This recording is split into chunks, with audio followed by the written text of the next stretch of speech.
सर्वमंगलमांगल्ये शिवे सर्वार्थसाधिके शरण्ये त्र्यंबके गौरी नारायणी नमोस्तुते। जय माता दी। आज आप सुनेंगे श्री दुर्गा सप्तशती के अंतिम अध्याय, जिनके बिना श्री दुर्गा सप्तशती का पाठ अधूरा माना जाता है। और यह पाठ है देवी सूक्तम, प्राधानिक रहस्यम, वैकृतिक रहस्यम, मूर्ति रहस्यम, सिद्ध कुंजिका स्त्रोत और क्षमा याचना। माँ भगवती का अपने मन में ध्यान करें और आइए पाठ को शुरू करते हैं।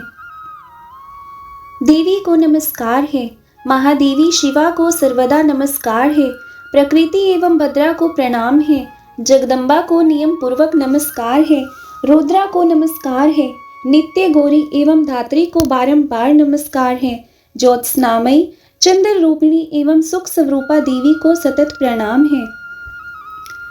शरणागतों का कल्याण करने वाली वृद्धि एवं सिद्धि रूपा देवी को बारंबार नमस्कार है। नैऋत्यकी राजाओं की लक्ष्मी तथा शवारणी स्वरूपा आप जगदम्बा को बारंबार नमस्कार है। दुर्गा दुर्गपारा दुर्गम संकट से बाहर निकालने वाली, सारा सबकी आधारभूता, सर्वकारिणी ख्याति कृष्णा और दुर्मा देवी को सर्वदा नमस्कार है। अत्यंत सौम्य तथा अत्यंत रौद्र रूपा देवी को मैं नमस्कार करती हूँ, उन्हें हमारा बारंबार नमस्कार है। जगत की आधारभूता कृति देवी को बारंबार नमस्कार है। जो देवी सभी प्राणियों में विष्णु माया के रूप में कही जाती है, उनको नमस्कार, उनको नमस्कार, उनको बारंबार नमस्कार है। जो देवी सभी प्राणियों में चेतना कहलाती है, उनको नमस्कार, उनको नमस्कार, उनको बारंबार नमस्कार है। जो देवी सभी प्राणियों में बुद्धि रूप में स्थित है, उनको नमस्कार, उनको नमस्कार, उनको बारंबार नमस्कार है। जो देवी सभी प्राणियों में निद्रा रूप में स्थित है, उनको नमस्कार, उनको नमस्कार, उनको बारंबार नमस्कार है। जो देवी सभी प्राणियों में एक क्षुधा रूप में स्थित है, उनको नमस्कार, उनको नमस्कार, उनको बारंबार नमस्कार है। जो देवी सभी प्राणियों में छाया रूप में स्थित है, उनको नमस्कार, उनको नमस्कार, उनको बारंबार नमस्कार है। जो देवी सभी प्राणियों में शक्ति रूप से स्थित है, उनको नमस्कार, उनको नमस्कार, उनको बारंबार नमस्कार है।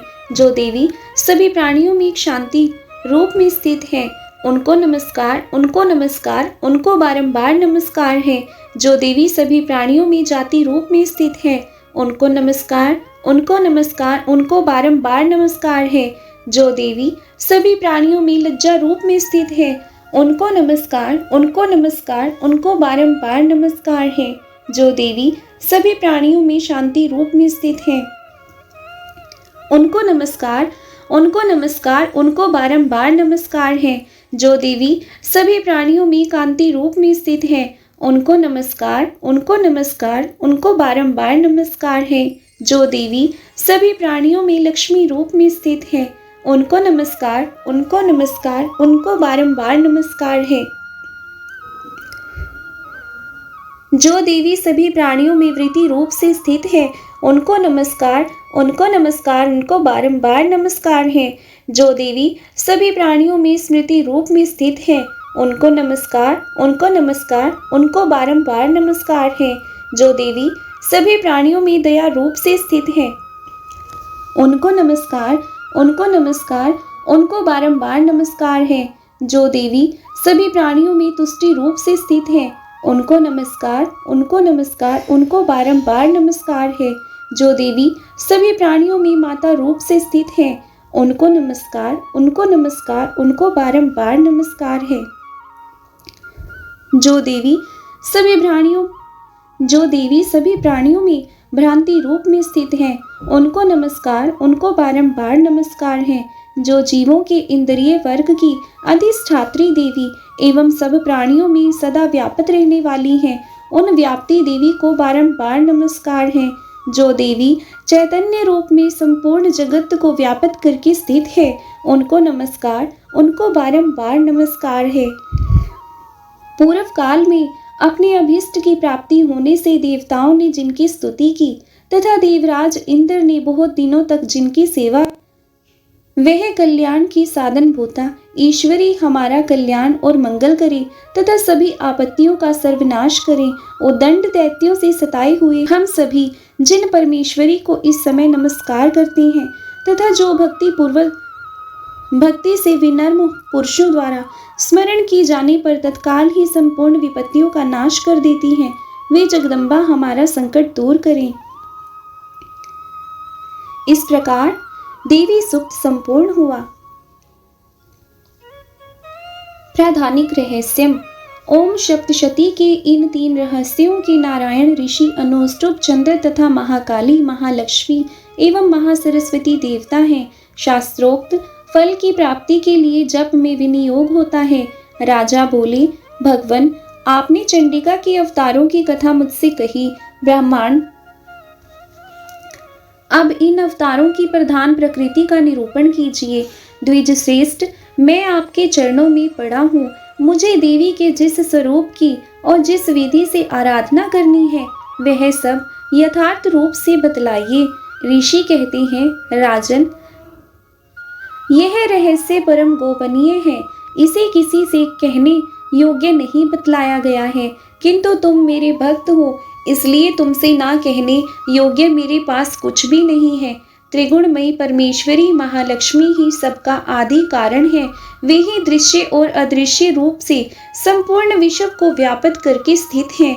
राजन, वे अपनी 4 भुजाओं में मातुलुंग, गदा, खेट एवं पान पात्र और मस्तक पर नाग, लिंग तथा योनि इन वस्तुओं को धारण करती हैं। तपाए हुए सुवर्ण के समान उनकी कांति है। तपाए हुए सुवर्ण के ही उनके आभूषण हैं। उन्होंने अपने तेज से इस शून्य जगत को परिपूर्ण किया है। परमेश्वरी महालक्ष्मी ने इस संपूर्ण जगत को शून्य देखकर तमोगुण रूपा उपाधि के द्वारा एक अन्य उत्कृष्ट रूप धारण किया। वह रूप एक नारी के रूप में प्रकट हुआ, जिसके शरीर की कांति निखरे हुए काजल की भांति काले रंग की थी। उसका श्रेष्ठ मुख दाढ़ों से सुशोभित था, नेत्र बड़े बड़े और कमर पतली थी। उसकी 4 भुजाएं ढाल, तलवार, प्याले और कटे हुए मस्तक से सुशोभित थी। वह वक्षस्थल स्थल पर कमंद की तथा मस्तक पर मुंडों की माला धारण किए हुए थी। इस प्रकार प्रकट हुई स्त्रियों में श्रेष्ठ तामसी देवी ने महालक्ष्मी से कहा, माता जी आपको नमस्कार है, मुझे मेरा नाम और कर्म बताइए। तब महालक्ष्मी ने स्त्रियों में श्रेष्ठ उस तामसी देवी से कहा, मैं तुम्हें नाम प्रदान करती हूँ और तुम्हारे जो जो कर्म है उनको भी बतलाती हूँ। महामाया, महाकाली, महामारी, क्षुधा, तृषा, निद्रा, कृष्णा, एक वीरा, काल रात्रि तथा दुरत्या, ये तुम्हारे नाम हैं जो कर्मों के द्वारा लोक में चरितार्थ होंगे।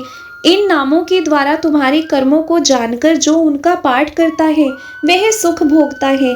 राजन, महाकाली से यूं कहकर महालक्ष्मी ने अत्यंत शुद्ध सत्व गुण के द्वारा रूप धारण किया, जो चंद्रमा समान गौरव वर्ण था।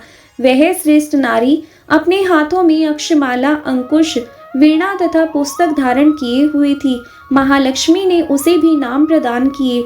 महाविद्या, महावाणी, भारती, वाक सरस्वती, आर्या, ब्राह्मी, कामधेनु, वेद गर्भा और धीश्वरी, ये तुम्हारे नाम होंगे। तदंतर महालक्ष्मी ने महाकाली और महासरस्वती से कहा, देवियों तुम दोनों अपने अपने गुणों के योग्य स्त्री पुरुष के जोड़े उत्पन्न करो। उन दोनों से यूं कहकर महालक्ष्मी ने पहले स्वयं ही स्त्री पुरुष का एक जोड़ा उत्पन्न किया।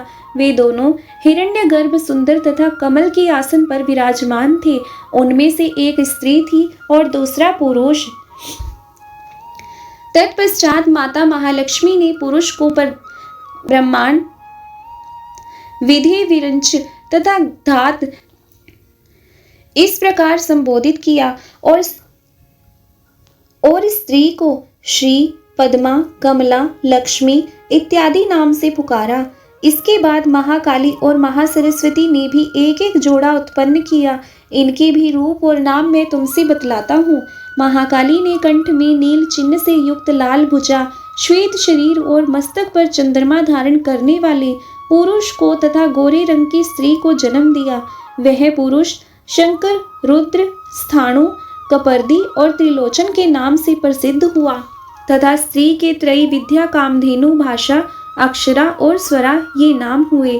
राजन, महासरस्वती ने गोरे रंग की स्त्री और श्याम रंग के पुरुष को प्रकट किया। उन दोनों के नाम भी मैं तुम्हें बतलाता हूँ। उनमें पुरुष के नाम विष्णु, कृष्ण, ऋषिकेश, वासुदेव और जनार्दन हुए तथा स्त्री उमा, गौरी, सती, चंडी, सुंदरी, सुभगा और शिवा इन नामों से प्रसिद्ध हुई। इस प्रकार तीनों युवतियां ही तत्काल पुरुष को प्राप्त हुई। इस बात को ज्ञान नेत्र वाले लोग ही समझ सकते हैं, दूसरे अज्ञानी जन इन रहस्यों को नहीं जान सकते। राजन, महालक्ष्मी ने त्रैविद्या रूपा सरस्वती को ब्रह्मा के लिए पत्नी रूप में समर्पित किया, रुद्र को वरदायिनी, गौरी तथा भगवान वासुदेव को लक्ष्मी दे दी। इस प्रकार सरस्वती के साथ संयुक्त होकर ब्रह्मा जी ने ब्रह्मांड को उत्पन्न किया और परम पराक्रमी भगवान रुद्र ने गौरी के साथ मिलकर उसका भेदन किया। राजन, उस ब्रह्मांड में प्रधान आदि कार्य समूह पंच महाभूतात्मक जगत की उत्पत्ति हुई। फिर लक्ष्मी के साथ भगवान विष्णु ने उस जगत का पालन पोषण किया और प्रलय काल में गौरी के साथ महेश्वर ने उसी संपूर्ण जगत का संहार किया।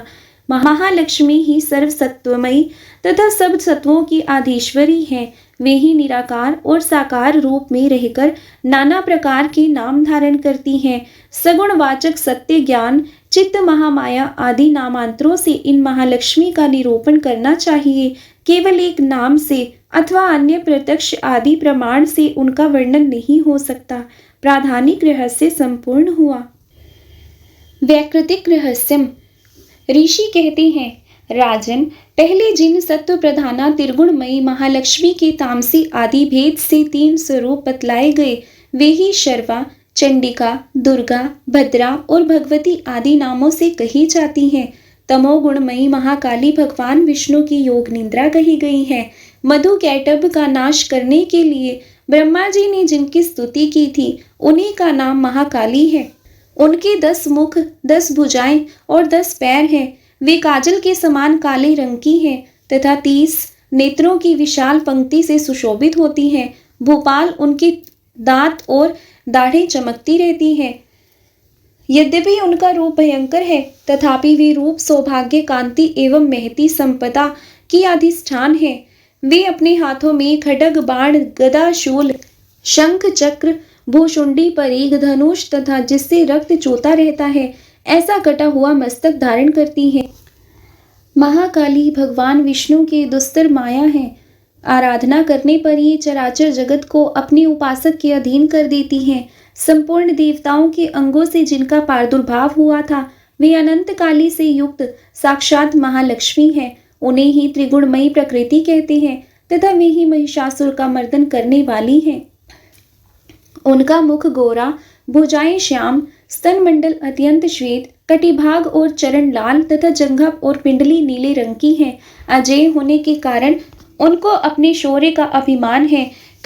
कटी के आगे का भाग बहुरंगे वस्त्र से आच्छादित होने के कारण अत्यंत सुंदर एवं विचित्र दिखाई देती है। उनकी माला, वस्त्र, आभूषण तथा अंगराग सभी विचित्र हैं। वे कांति रूप और सौभाग्य से सुशोभित हैं। यद्यपि उनकी हजारों भुजाएं हैं, तथापि उन्हें 18 भुजाओं से युक्त मानकर उनकी पूजा करनी चाहिए। अब उनके दाहिने और के निचले हाथों से लेकर बाईं ओर के निचले हाथों तक में क्रमशः जो अस्त्र है उनका वर्णन किया जाता है। अक्षमाला, कमल, बाण, खड्ग, वज्र, गदा, चक्र, त्रिशूल, परशु, शंख, घंटा, पाश, शक्ति, दंड, चर्म, धनुष, पानपात्र और कमंडलू, इन आयुधों से उनकी भुजाएं विभूषित हैं। वे कमल के आसन पर विराजमान हैं। सर्वदेवमयी तथा सबकी ईश्वरी हैं। राजन, जो इन महालक्ष्मी देवी का पूजन करता है वह सब लोकों तथा देवताओं का भी स्वामी होता है। जो एकमात्र सतोगुण के आश्रित हो पार्वती जी के शरीर से प्रकट हुई थी तथा जिन्होंने शुंभ नामक दैत्य का संहार किया था, वे साक्षात सरस्वती कही गई हैं। पृथ्वीपति, उनकी 8 भुजाएं हैं तथा वे अपने हाथों में क्रमशः बाण, मोशल, शूल, चक्र, शंख, घंटा, हल एवं धनुष धारण करती हैं। ये सरस्वती देवी जो निशुंभ का मर्दन तथा शुंभासुर का संहार करने वाली है, भक्ति पूर्वक पूजित होने पर सर्वज्ञता प्रदान करती हैं। राजन, इस प्रकार तुमसे महाकाली आदि तीनों मूर्तियों के स्वरूप बतलाए। अब जगन्न माता महालक्ष्मी की तथा इन महाकाली आदि तीनों मूर्तियों की पृथक पृथक उपासना श्रवण करो। जब महालक्ष्मी की पूजा करनी हो तब उन्हें मध्य में स्थापित करके उनके दक्षिण और वाम भाग में क्रमशः महाकाली और महासरस्वती का पूजन करना चाहिए और पृष्ठभाग में तीनों युगल देवताओं की पूजा करनी चाहिए। महालक्ष्मी के ठीक पीछे मध्य भाग में सरस्वती के साथ ब्रह्मा जी का पूजन करें। उनके दक्षिण भाग में गौरी के साथ रुद्र की पूजा करें तथा वाम भाग में लक्ष्मी सहित विष्णु का पूजन करें। महालक्ष्मी आदि तीनों देवियों के समान सामने निम्नांकित 3 देवियों की भी पूजा करनी चाहिए। मध्यस्थ महालक्ष्मी के आगे मध्य भाग में 18 भुजाओं वाली महालक्ष्मी का पूजन करें। उनके वाम भाग में 10 मुखों वाली महाकाली का तथा दक्षिण भाग में 8 भुजाओं वाली महासरस्वती का पूजन करें। राजन, जब केवल 18 भुजाओं वाली महालक्ष्मी का अथवा 10 मुख काली या अष्टभुजा सरस्वती का पूजन करना हो तब अरिष्टों की शांति के लिए इनके दक्षिण भाग में काल की और वाम भाग में मृत्यु की भली भांति पूजा करनी चाहिए। जब शुंभासुर का संहार करने वाली अष्टभुजा देवी की पूजा करनी हो तब उनके साथ उनकी 9 शक्तियों का दक्षिण भाग में रुद्र एवं वाम भाग में गणेश जी का पूजन करना चाहिए। ब्राह्मी, माहेश्वरी, कुमारी, वैष्णवी, वाराही, नारसिंही, इंद्री, शिवदूती तथा चामुंडा ये 9 शक्तियां हैं। नमो दैव्य, इस स्तोत्र से महालक्ष्मी की भी पूजा करनी चाहिए तथा उनके 3 अवतारों की पूजा के समय उनके चरित्रों में जो स्तोत्र और मंत्र आए हैं उन्हीं का उपयोग करना चाहिए। 18 भुजाओं वाली महिषासुर मर्दिनी महालक्ष्मी ही विशेष रूप से पूजनीय है, क्योंकि वे ही महालक्ष्मी, महाकाली तथा महासरस्वती कहलाती हैं। वे ही पुण्य पापों की महेश्वरी तथा संपूर्ण लोकों की महेश्वरी हैं। जिसने महिषासुर का अंत करने वाली महालक्ष्मी की भक्ति पूर्वक आराधना की है वही संसार का स्वामी है। अतः जगत को धारण करने वाली भक्त वत्सला भगवती चंडिका की अवश्य पूजा करनी चाहिए। अर्घ आदि से, आभूषणों से, गंध पुष्प, अक्षत, धूप, दीप तथा नाना प्रकार के भक्ष्य पदार्थों से युक्त नैवेद्यों से, रक्त सिंचित बलि से, मांस से तथा मंदिरा से भी देवी का पूजन होता है। प्रणाम आचमन के योग्य जल, सुगंधित चंदन, कपूर, तांबूल आदि सामग्रियों को भक्ति भाव से निवेदन करके देवी की पूजा करनी चाहिए। देवी के सामने बाएं भाग में कटे मस्तक वाले महादैत्य महिषासुर का पूजन करना चाहिए, जिसने भगवती के साथ सायुज्य प्राप्त कर लिया। इसी प्रकार देवी के सामने दक्षिण भाग में उनके वाहन सिंह का पूजन करना चाहिए, जो संपूर्ण धर्म का प्रतीक एवं ऐश्वर्य से युक्त है। उसी ने इस चराचर जगत को धारण कर रखा है। तदंतर बुद्धिमान पुरुष एकाग्रचित हो देवी की स्तुति करे, फिर हाथ जोड़कर तीनों पूर्वोक्त चरित्रों द्वारा भगवती का सत्वन करे। यदि कोई एक ही चरित्र से स्तुति करना चाहे तो केवल मध्य चरित्र के पाठ से कर ले, किंतु प्रथम और उत्तम चरित्रों में से एक एक का पाठ ना करें। आधे चरित्र का भी पाठ करना मना है। जो आधे चरित्र का पाठ करता है उसका पाठ सफल नहीं होता। पाठ समाप्ति के बाद साधक प्रदक्षिणा और नमस्कार कर तथा आलस्य छोड़कर जगदम्बा के उद्देश्य से मस्तक पर हाथ जोड़े और उन्हें बारंबार त्रुटियों या अपराधों के लिए क्षमा प्रार्थना करे। सप्तशती का प्रत्येक श्लोक मंत्र रूप है। उसे तिल और घृत मिली हुई खीर की आहुति दे, अथवा सप्तशती में जो स्त्रोत आए हैं उन्हीं के मंत्रों से चंडिका के लिए पवित्र हविष्य का हवन करें। होम के पश्चात एकाग्रचित हो महालक्ष्मी देवी का नाम मंत्रों को उच्चारण करते हुए पुनः उनकी पूजा करें। तत्पश्चात मन तथा इंद्रियों को वश में रखते हुए हाथ जोड़ विनीत भाव से देवी को प्रणाम करें और अंतःकरण में स्थापित करके उन सर्वेश्वरी चंडी देवी का देर तक चिंतन करें, चिंतन करते करते उन्हीं में तन्मय हो जाएं। इस प्रकार जो मनुष्य प्रतिदिन भक्ति पूर्वक परमेश्वरी का पूजन करता है वह मनोवांछित भोगों को भोग कर अंत में देवी का सायुज्य प्राप्त करता है। जो भक्त वत्सला चंडी का प्रतिदिन पूजन नहीं करता, भगवती परमेश्वरी उसके पुण्यों को जलाकर भस्म कर देती है। इसलिए राजन, तुम स्वर्गडी का शास्त्रोक्त विधि से पूजन करो, उससे तुम्हें सुख मिलेगा। वैकृतिक रहस्यम संपूर्ण हुआ। मूर्ति रहस्य। ऋषि कहते हैं, राजन, नंदा नाम की देवी को जो नंद से उत्पन्न होने वाली है, उनकी यदि भक्ति पूर्वक स्तुति और पूजा की जाए तो वे तीनों लोकों को उपासक के अधीन कर देती हैं। उनके श्रीअंगों की कांति कनक के समान उत्तम है। वे सुनहरे रंग के सुंदर वस्त्र धारण करती हैं। उनकी आभा सुवर्ण के तुल्य है तथा वे सुवर्ण के ही उत्तम आभूषण धारण करती हैं। उनकी 4 भुजाएं कमल, अंकुश, पाश और शंख से सुशोभित हैं। वे इंदिरा, कमला, लक्ष्मी, श्री तथा रक्तांबुजासना आदि नामों से पुकारी जाती हैं। निष्पाप नरेश, पहले मैंने रक्तदंतिका नाम से जिन देवी का परिचय दिया है, अब उनके स्वरूप का वर्णन करूंगा। सुनो, वह सब प्रकार के भयों से दूर करने वाली है। वे लाल रंग के वस्त्र धारण करती हैं। उनके शरीर का रंग भी लाल ही है और अंगों के समस्त आभूषण भी लाल ही हैं। उनके अस्त्र शस्त्र, नेत्र, सिर के बाल, तीखे नख और दांत सभी रक्त वर्ण के हैं। इसलिए वे रक्तदंतिका कहलाती हैं और अत्यंत भयानक दिखाई देती हैं। जैसे स्त्री पति के प्रति अनुराग रखती है, उसी प्रकार देवी अपने भगत पर स्नेह रखते हुए उनकी सेवा करती है। देवी रक्तदंतिका का आकार वसुधा की भांति विशाल है। उनके दोनों स्तन सुमेरु पर्वत के समान है। वे लंबे चौड़े, अत्यंत स्थूल एवं बहुत ही मनोहर है। कठोर होते हुए भी अत्यंत कमनीय है तथा पूर्ण आनंद के समुद्र है। संपूर्ण कामनाओं की पूर्ति करने वाले ये दोनों स्तन देवी अपने भक्तों को पिलाती हैं। वे अपनी 4 भुजाओं में खड्ग, पानपात्र, मूसल और हल धारण करती हैं। यही रक्त चामुंडा और योगेश्वरी देवी कहलाती हैं। इनके द्वारा संपूर्ण चराचर जगत व्यापक है। जो इन रक्तदंतिका देवी का भक्ति पूर्वक पूजन करता है वह भी चराचर जगत में व्यापक होता है। वह यथेष्ट भोगों को भोग कर अंत में देवी के साथ सायुज्य प्राप्त कर लेता है। जो प्रतिदिन रक्तदंतिका देवी के शरीर का यह सत्वन करता है, उसकी वे देवी प्रेम पूर्वक संरक्षण स्वरूप सेवा करती है। ठीक उसी तरह जैसे पतिव्रता नारी अपने प्रियतम पति की परिचर्या करती है। शाकंभरी देवी के शरीर की कांति नीले रंग की है। उनके नेत्र नील कमल के समान है। नाभि नीची है तथा त्रिवली से विभूषित उदर सूक्ष्म है। उनके दोनों स्तन अत्यंत कठोर, सब ओर से बराबर, ऊंचे, गोल, स्थूल तथा परस्पर सटे हुए हैं।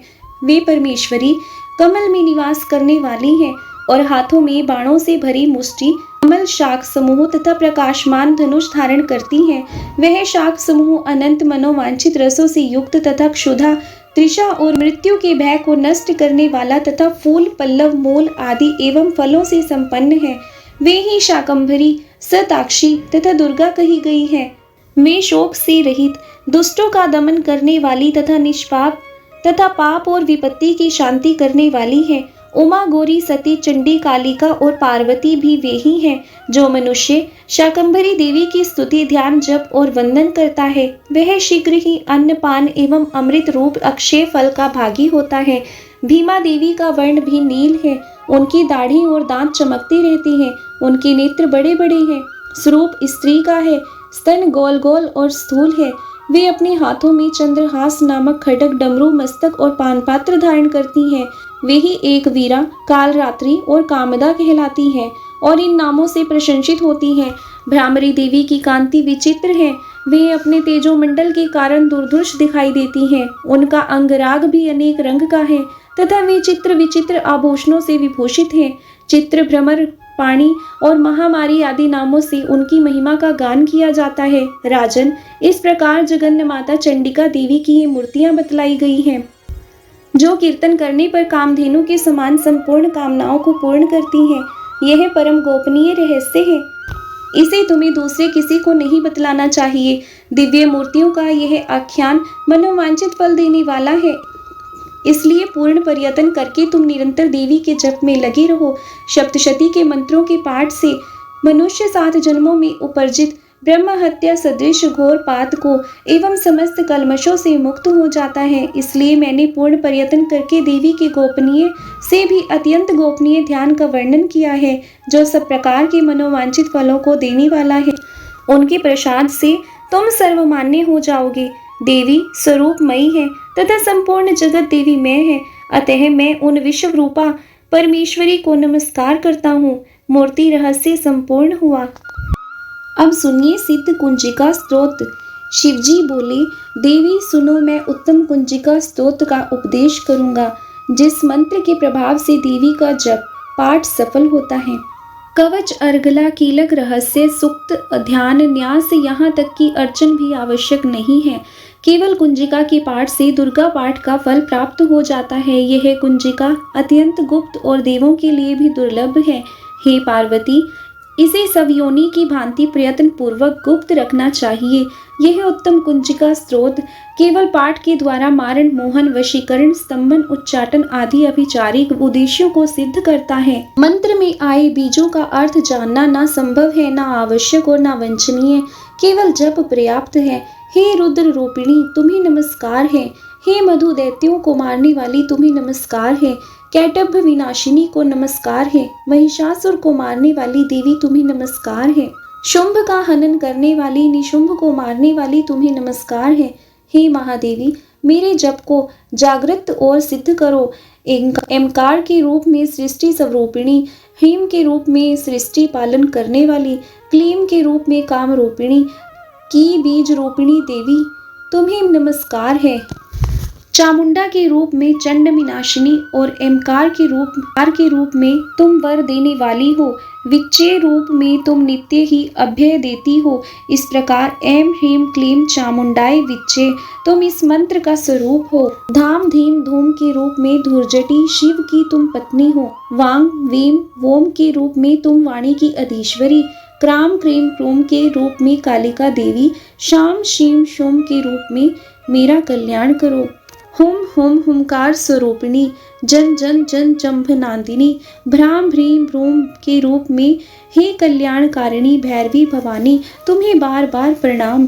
अं कम चम तम तम पम यम शम वीम दूम एम वीम हम क्षम धिंचार्ग धिंचार्ग, इन सब को तोड़ो और दीप्त करो। करो स्वाहा। पाम पीम पूम के रूप में तुम पार्वती पूर्णा हो। खाम खीम खोम के रूप में तुम खेचरी तथा खेचरी मुद्रा हो। साम सीम सोम सब रूपिणी सप्तशती देवी के मंत्र को मेरे लिए सिद्ध करो। यह कुंजिका स्त्रोत मंत्र को जागाने के लिए है। इसे भक्तिहीन पुरुष को नहीं देना चाहिए।